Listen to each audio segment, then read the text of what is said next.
All right, so Emma Dean, not the boat and not the husband. For those of you who are not quite familiar with Powell's early years in Illinois, he taught at Illinois Wesleyan University after the Civil War. And when I started working at Illinois Wesleyan, I basically knew nothing about the man. But I was intrigued by a display of Native American pottery from the Southwest that we had in the rotunda of our library. And that got me interested in Powell, so I pursued that. And along the way, I kept reading about his wife, and she sounded so interesting to me. And I wanted to know her story. So based on the evidence that I had, it seemed to me that she was a spirited, brave, smart, adventurous young woman, and in every way an equal to her husband. But I could find almost nothing about her middle and her later years. So that set me off on a pursuit. This quote is from an author named Hilary Mantel. Some of you may know her from the Wolf Hall trilogy. She wrote, "Often if you want to write about women in history, you have to distort history to do it or substitute fantasy for facts." And I am not going to substitute fantasy for facts. However, the facts are a little bit sketchy, and I'll talk a little bit more about that. In telling the story of Emma Dean, there are missing facts. If she kept journals, they're nowhere to be found. There are only a couple letters of hers in her hand in archives. And there are a few firsthand contemporary accounts of hers, and I will be quoting some of those. And there's a lot of newspaper articles of her time after the Powells moved to Washington, D.C. So I did comb through all those wonderful digital files. So my attempt to present a more complete story about Emma Dean relies on primarily the first two biographical sources up here. The first one is Mrs. Martha D. Lincoln. She wrote about Powell's early years, and that was published in Open Court Press in 1902 and 1903. And I'm going to quote extensively from her because her work is based on interviews that she did with the Powells in the 1880s. So Lincoln's editor wrote, "In some of these interviews, she wrote down his words. In a sense, therefore, the relation is autobiographic." So I will be quoting from her. The second is William Darrah's 1951 biography of Powell. And he also relies on Lincoln for the early years, but he had access to Powell's siblings' descendants, probably second, third generation. He interviewed them, and they passed down some family lore to him. They had some letters, some pictures that Darrah refers to, but where those are, I have no idea. And he doesn't document everything very well. So when it comes to Emma and John Wesley Powell's personal life, some of it's what he has to say is based on hearsay. And there's a lot of things I can't verify. And in some instances, he tells one side of a story. And then Don Worcester's got the most scholarly biography of Powell, very well researched, and I picked up a few resources from his book. And I'll just mention briefly, there is a writer named Elmo Scott Watson who wrote The Professor Goes West, and if any of you are interested in more about Powell's early years, I highly recommend that one. So, Harriet Emma Dean was born July 7th, 1835, in New York City to Joseph and Harriet Dean. They had recently emigrated from England, and when Emma was 14, they moved to Detroit. Emma's future husband, John Wesley Powell, was also born in New York, in a different part of New York. His parents had also emigrated from England. He was a year older. And as a young man in his 20s, he roamed around lakes and rivers in the Midwest, and perhaps even further. And he had not previously met the Dean side of the family. So one day in about 1855, Powell trekked across to Detroit and paid a visit to the Dean family. And there he met Emma for the first time. And those who knew Emma when she was young recalled that she was a petite, quote, very beautiful woman with golden hair and blue eyes, Obviously, Powell was smitten. They started a correspondence, and Powell would continue to visit, and eventually they were engaged. At the start of the Civil War, Powell enlisted and was promoted to second lieutenant. And while he was stationed in Joliet that summer, he was authorized to go to Chicago to get fitted for a uniform. While he was there, he snuck off to Detroit to visit Emma. And so later on, he was stationed in Cape Girardeau later in that year, which was under the command of General U.S. Grant. And apparently these two soldiers formed a kind of bond, and Powell continued to serve under him for several years of the war. In November, Powell requested a leave so he could go to Detroit to marry Emma. And they were married in her family home on November 28th. There's their wedding certificate up here. And immediately following the ceremony, I mean immediately, they got on a train and headed back to Cape Girardeau. And Emma would continue to follow her husband throughout the war, like many officers' wives did. So I'm going to do a quote from Mrs. Lincoln here. Not a very delightful situation, this, for a honeymoon, but Mrs. Powell had heroic blood in her veins, and she followed the Army without hesitation, bearing the inevitable inconveniences and privations of camp life with womanly fortitude. In February 1862, Powell's battery was sent to Pittsburgh Landing, Tennessee, and Emma took up residence in Grant's headquarters in Savannah, just up the river.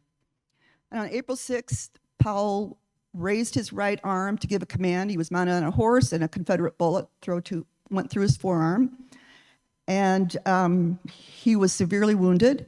He was put on a steamboat, like one of those up there in the far left corner, and he was taken to a makeshift hospital in Savannah.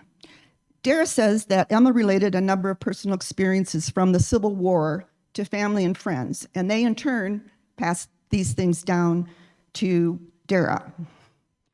And he even admits in a footnote, quote, "Most of these are known to me on hearsay." So I will still read a few excerpts from Dara. Two soldiers came in, placed him on a litter, carried him to shore. Emma was on the landing, waiting. Her eyes were misted. Wes studied her face as best he could. Now, he assured, everything's going to be all right. Monday was a day of anxiety. Fretful, half awake, feverish, Powell remembered little and cared less. There was much to do, and Emma, serving as a nurse, came frequently and stayed for a few moments. On April 8th, Dr. Metcalf decided to amputate. The surgery was done quickly, and early in the evening, Wes recognized his wife. She remained by his side all night. The days that followed were bitter days. Emma patiently nursed him back to health, assured him he would rejoin his battery, but to herself prayed that he would resign, declared her devotion, and talked of old times. So this is one of those times when I have to question, how did Dara know that she prayed he would resign? No idea. So I can't substantiate that. And that's just one example. But Emma did tend to her husband in the hospital and stayed with him and helped him recover for 4 months until he was able to return to service. Mrs. Lincoln writes, Powell did not hesitate to say that he believed he owed his life to his wife's presence, fortitude, and unwearied devotion, united to her skillful nursing. At Powell's request, Grant issued her what was called a perpetual pass, so that she could follow her husband as he was reassigned to different places. So in April 1863, Powell's unit was sent to Vicksburg. And while Powell was in the field during the siege, Emma was volunteering at the hospital. Years later, she was commended in a pension grant, and I'll quote a little bit from that. At the siege of Vicksburg, she not only ministered to her husband's wants, but also gave her best services in the hospitals at Vicksburg to other wounded officers, being retained within the lines by special direction of General Grant. And there are a lot of memoirs from Civil War nurses, and I'll just read a little bit that describes the conditions that Emma worked in.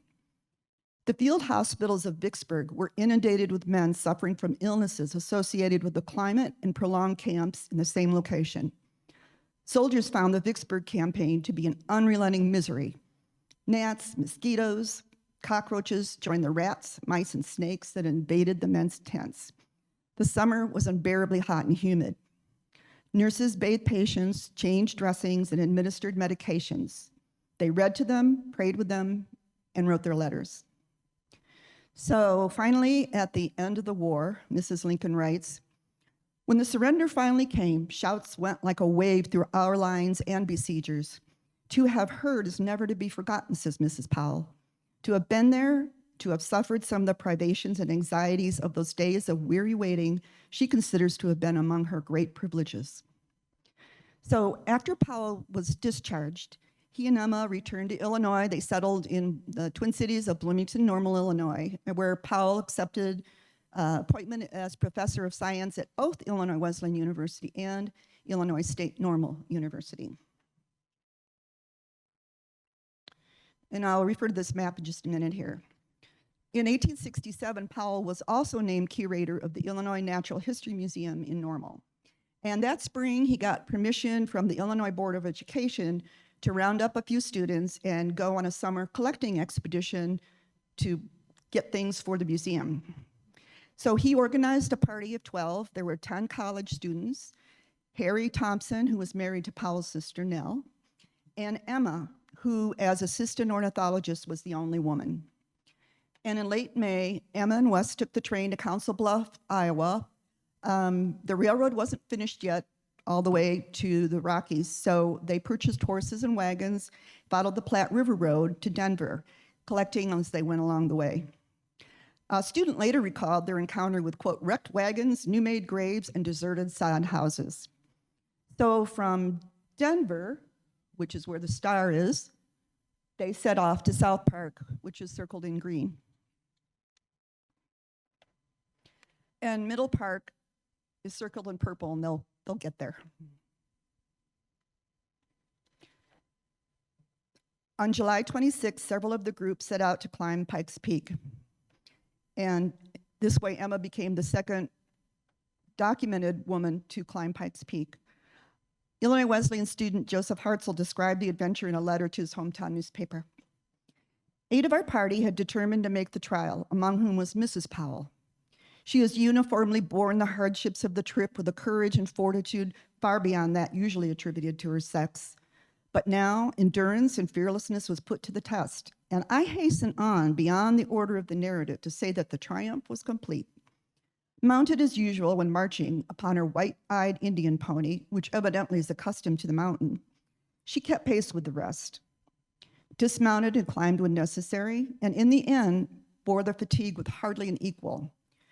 Few indeed of the weaker vessel has accomplished this feat, and few ever will, till society ceases to forfend them hearty, health-giving exercises. It took 2 days to complete the climb in pretty rough conditions. These were a bunch of unseasoned amateurs, slowed down by a rock slide. They're flatlanders. They're not used to altitude. They're going very slow, so they ran out of time to make the ascent on the first day. So they spent a cold night, but they got up the next morning and scaled the summit and came back down. Mrs. Lincoln. Mrs. Powell could ride all day on horseback like a veteran, says the major. Her dress on such occasions consisted of a plain waterproof cloth reached to the top of her boots, and an English felt hat with a blue or green veil completed a costume intended and adapted to service. They dwelt in tents or under shelving rocks, and the mess kettle held savory stews that were eaten with appetites not too refined. At the end of the summer, students returned to Illinois, but Emma and Powell remained in Colorado. They traveled through the mining towns up above Denver and set up camp in Middle Park at the head of the Grand River, which is, of course, now the Colorado. This letter that you see is the only primary source written in Emma's hand that I've ever seen in my years of doing research. It's dated October 15th, and it's written to Illinois Wesleyan student Joseph Hartzell, who was back home in Illinois, and it's written from the mining town of Black Hawk. The Powells spent some time there, and Emma made a friend named Florence. So I'm going to read it because I think this gives us a real sense of Emma's personality. Who was she? So Florence and myself enjoyed our trip through Middle Park, spent 3 weeks. Of the view from the summit of the range, I am quite unable to speak enthusiastically or even intelligibly. I saw it not. My eyes blinded by the dust, wind blowing furiously, any undivided attention being given to maintaining my equilibrium, holding my hat and bail on, and trying to coax the calico to advance. The pack animals refused to proceed, stood shivering with artistically arranged burdens swaying in the gentle breeze. Oh dear, we shivered with cold and still shook with laughter, as you would had you been there. I am anxious to return. Major speaks in Denver on our way home, so that will be another detention. Very glad to hear such good accounts of the Wesleyans in Bloomington. So to me, this letter reveals a woman who makes friends, loves adventures, and has a pretty good sense of humor. So in November, Powell and Emma returned to Denver, packed up their collections, went back home, and Powell spent that winter soliciting funds so he could do it all over again. And this is when he told the Board of Education that he was going to complete the exploration of the Colorado River. So the following summer, Powell set off on his second Colorado expedition. This time he had a larger party. He had some friends and some more family, and once again, Emma was the only woman. They traveled on to Cheyenne, this time on the completed extension of the Union Pacific Railroad, picked up horses and wagons, went down to Denver. And the photo of the students here, these are the 5 of the Illinois Wesleyan students who went on this adventure. And I believe that this picture must have been taken at a studio in Cheyenne. At least that's what's on back of the photo, as it says Cheyenne. Powell did not have photographers on either of his Colorado expeditions. But we have some firsthand accounts of Emma, so I'm going to read a few of those. The Daily Central Register newspaper reported Major Powell is accompanied by his wife, a lady of rare intelligence and culture, who, we are informed, is a great help in him carrying out his arduous and important undertaking.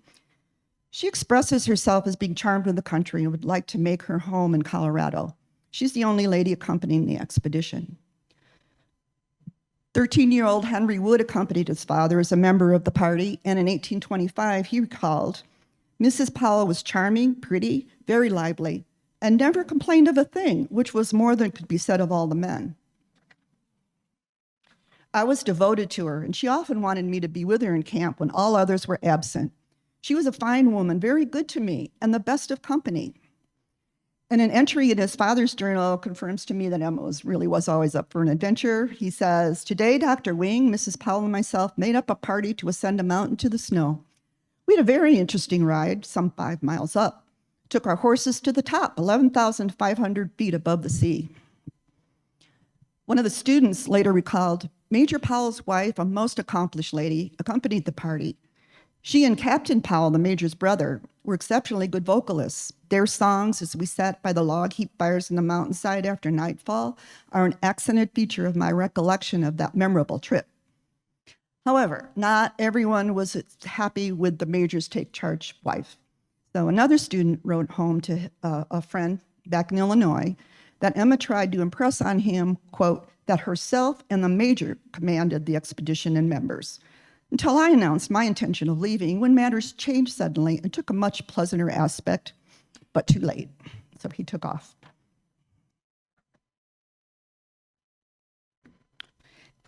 At the end of the summer, the Powells and a few men set up camp near Meeker, Colorado, which is where the star is. Mrs. Lincoln writes, they spent one winter in the White River Valley of Colorado. The men of the party built a log cabin commodious enough to accommodate them all. The stone chimney was put outside, and as they were all hunters, they soon had the floor covered with the skins of wild animals, which, with such rude furniture as they could devise, made their habitation very comfortable. The professors spent the long winter evenings in studying the Ute language and collecting myths and noting the habits and customs of these interesting Indians, in which Mrs. Powell took great interest.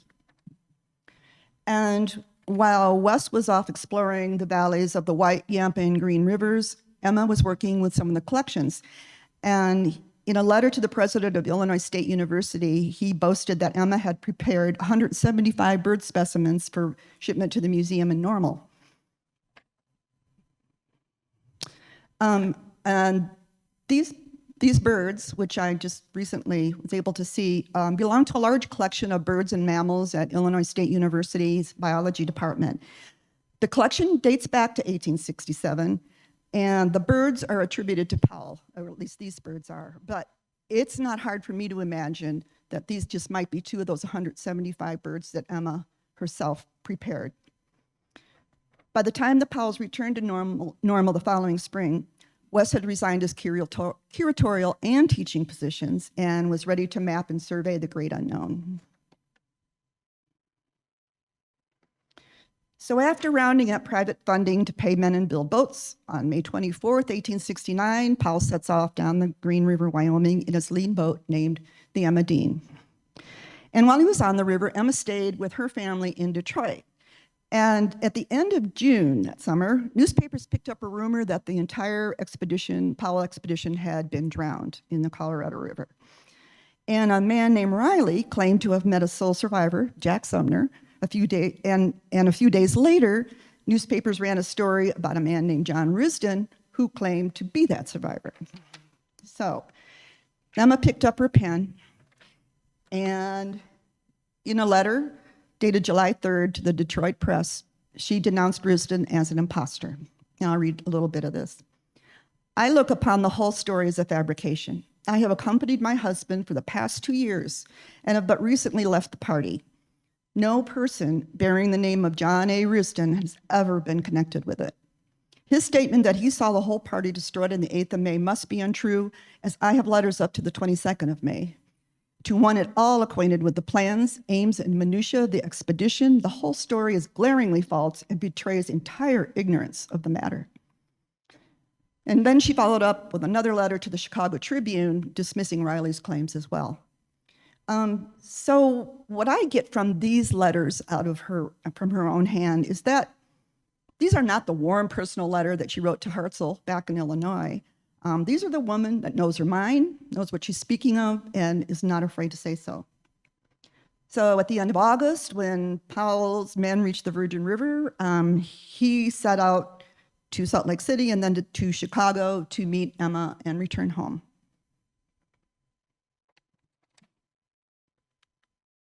Oops, wrong way.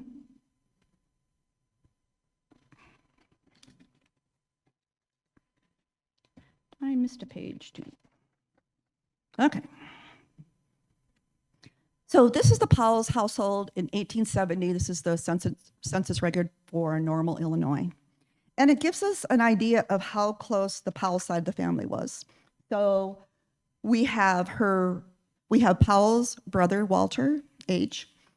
We have Harry Thompson and his wife, Ellen, or they called her Nell, who was Powell's sister.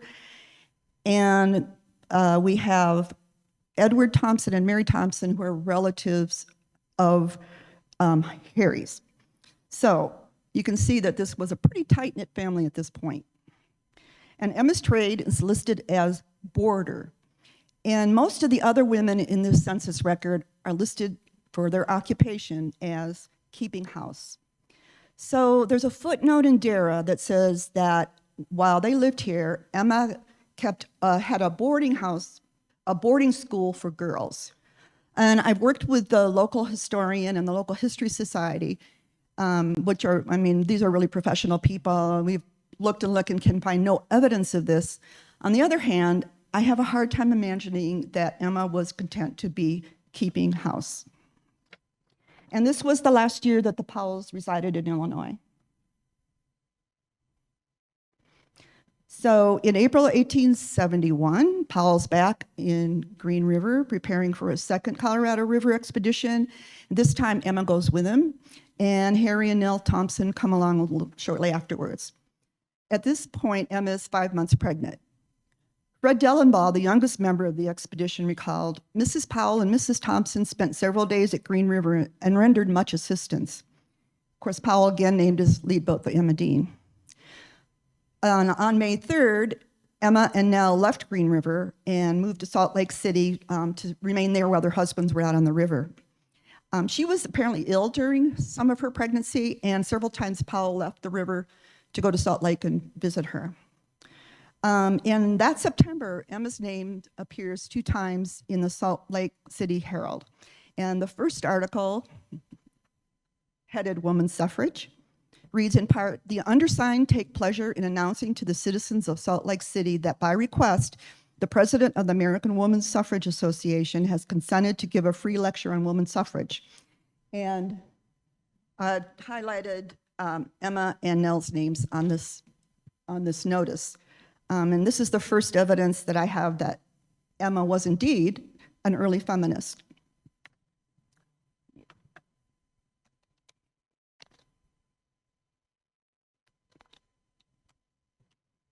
Okay.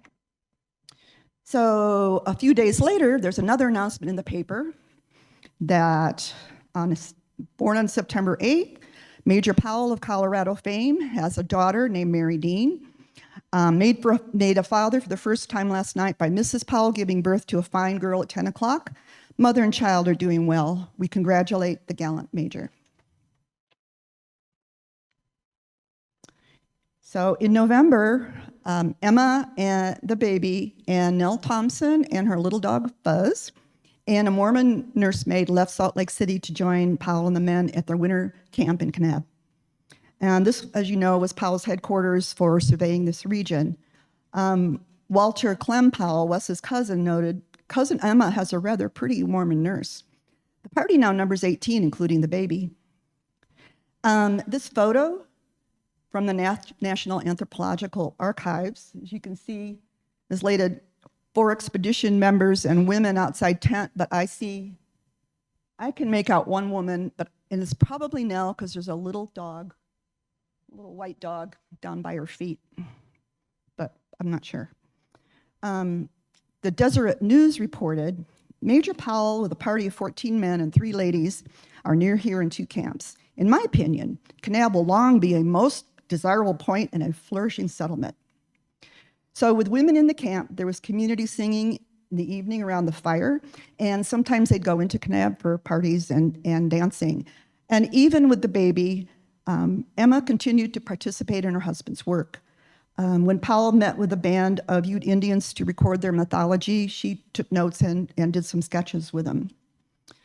But early in February 1872, Wes and Emma bundled up Mary, headed back east.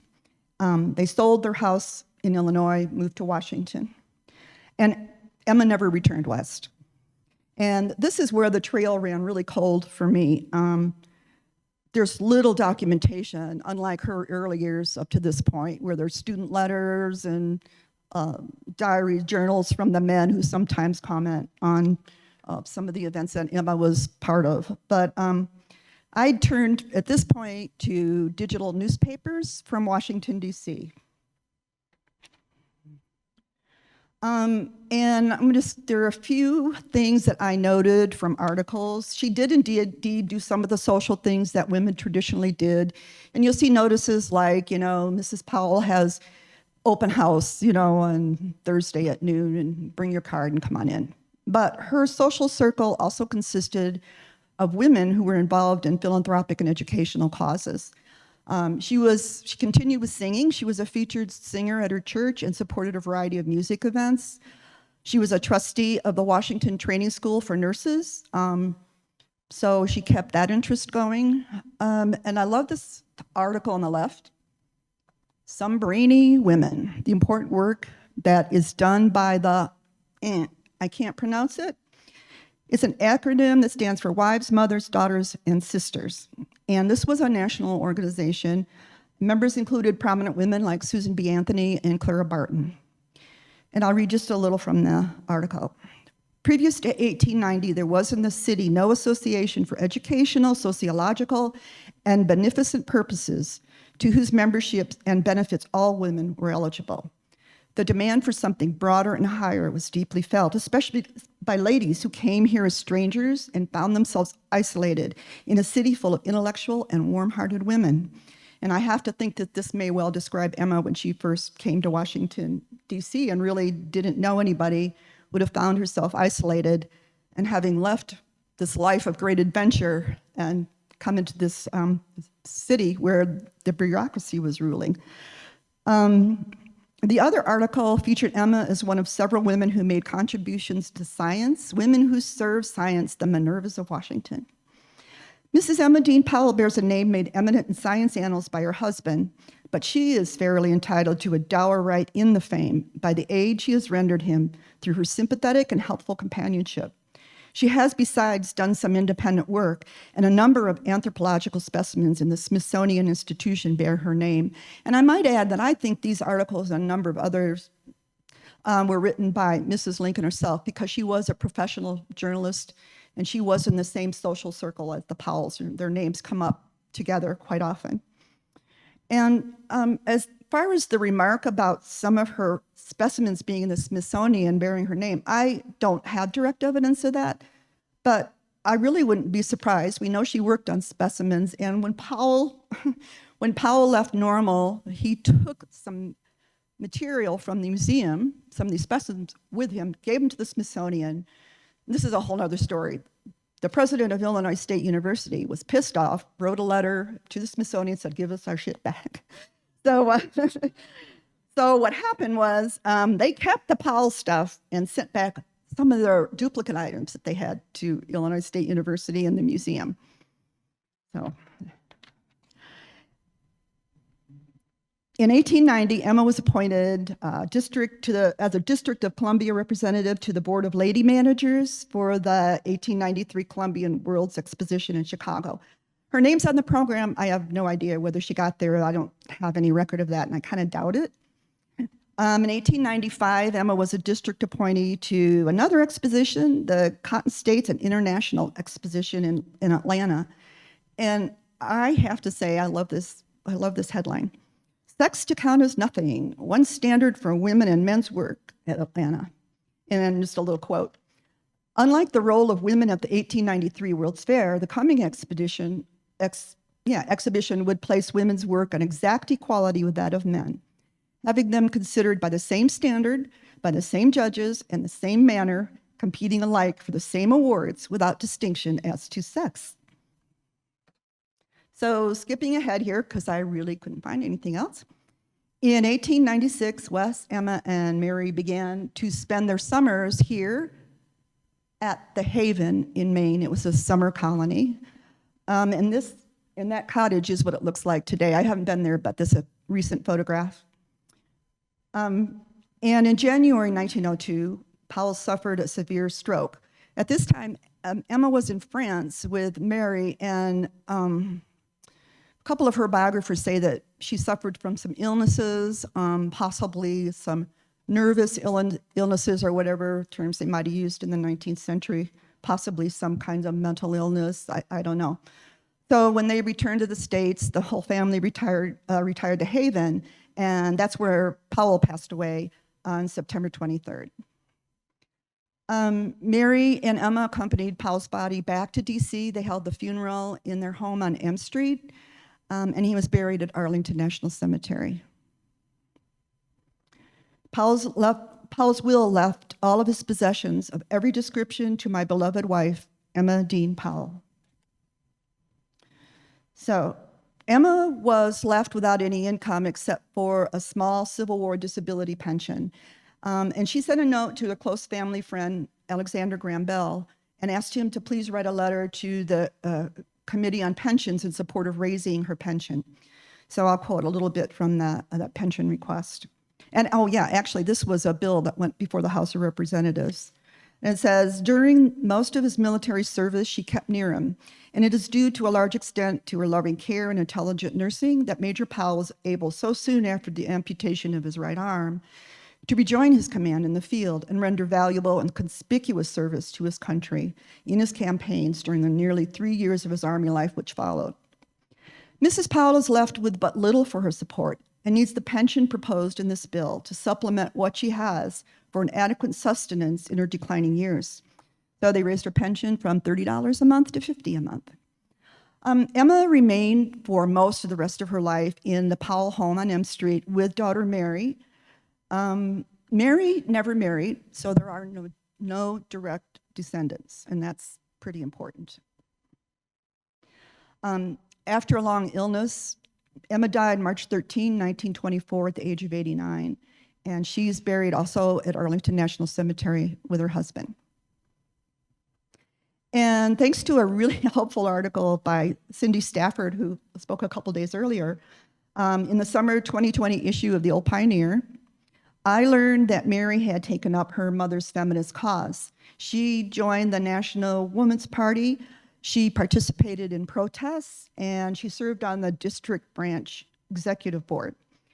In 1933, 1,000 women held a memorial march in DC to honor pioneers of the suffrage movement.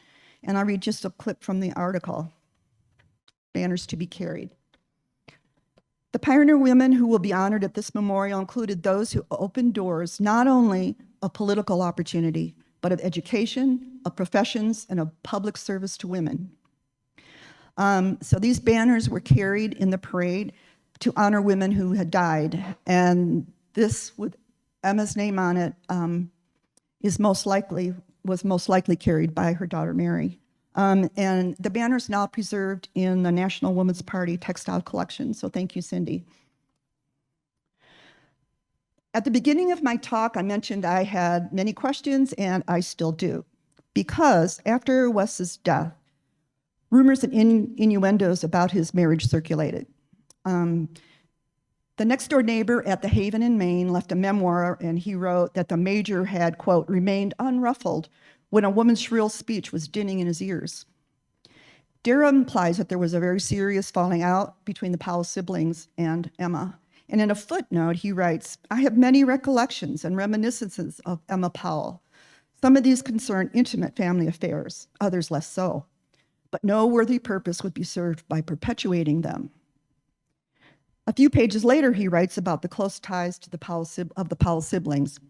The Powells cherished family ties. The bond of affection was never broken. She had ruled herself out of the circle.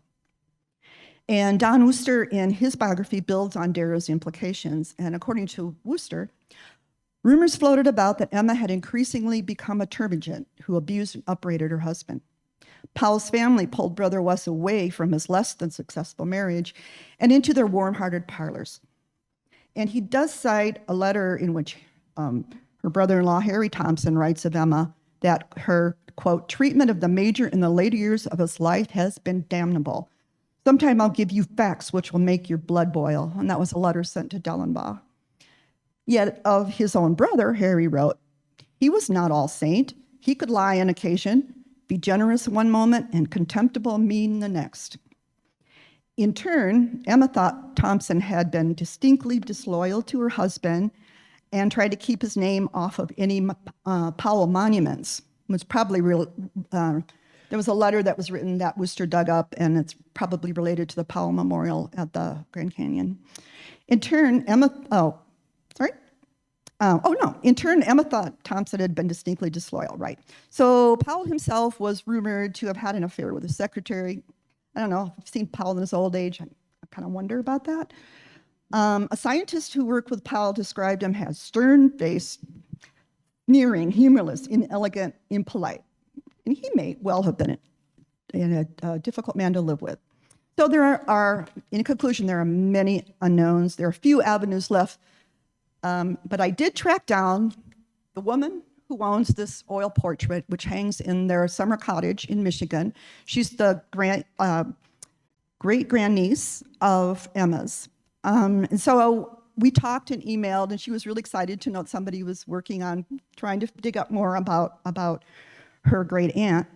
And apparently this is the only thing that was passed down through the family, and it's a small family tree. So she and her husband went searching for things in their attic everywhere, could find nothing. The Powell family is hugely branched. There may be things there. It'd probably take me past the rest of my life to track these things down. But I want to leave with these questions. What happened to sour the relationship between Emma and the Powell in-laws? Was she really a shrew in her old age? or even her middle age. As an early feminist, was she frustrated by her role as a bureaucrat's wife and as a mother, missing the adventures of her younger years? Or was her energy successfully channeled into her many activities and interests in Washington? Or has history been distorted, as Harry Mantel said? And I leave you with those questions, and thank you.